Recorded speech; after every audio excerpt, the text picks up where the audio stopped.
निकाल 94.73% इतका आहे। सर्व विभागीय मंडळातून नियमित मुलींच्या उत्तीर्णतेची टक्केवारी ही 97.21% इतकी असून मुलांची टक्केवारी उत्तीर्णतेची टक्केवारी 94.56% इतकी आहे। म्हणजे मुलींच्या निकाल हा मुलांच्या निकालापेक्षा 2.65% जास्त आहे। म्हणजे नेहमीप्रमाणे मुलांपेक्षा मुलींनी या परीक्षेत बाजी मारलेली आहे।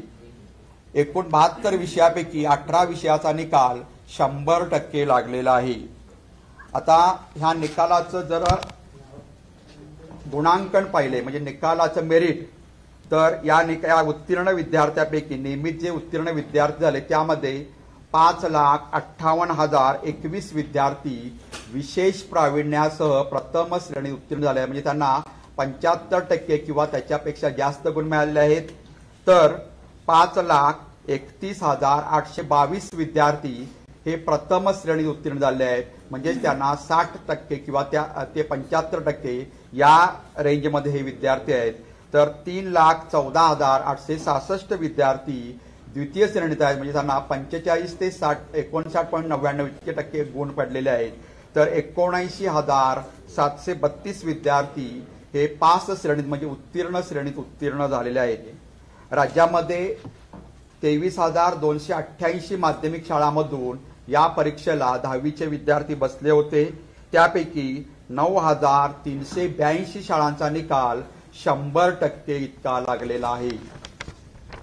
जर मागच्या वर्षीच्या किंवा मागच्या 4-5 वर्षीच्या निकालाचा विचार केला तर गत वर्षीपेक्षा म्हणजे मार्च 2023चा निकाल हा 93.83% इतका होता। तर मार्च 2024चा निकाल 95.81% इतका आहे। म्हणजेच गत वर्षीपेक्षा या वर्षीचा निकाल 1.98% इतका जादा आहे। म्हणजे 1.98% इतका निकाल आपण जादा आहे। त्यामुळे या विद्यार्थ्यांचं पुन्हा एकदा मी अभिनंदन करतो। या विद्यार्थ्यांना म्हणजे जे विद्यार्थी काही ठराविक पारितोषिकार आमच्याकडे असतात त्यांना ते पारितोषिक दिले जातात।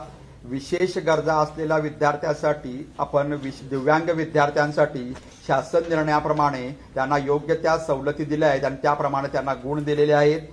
आपल्याला कला क्रीडा एनसीसी स्काउट गाईड यामध्ये 1,78,865 विद्यार्थ्यांना अतिरिक्त गुण देण्यात आले। त्यामध्ये कला असतील, क्रीडा असतील, एनसीसी, स्काउट गाईड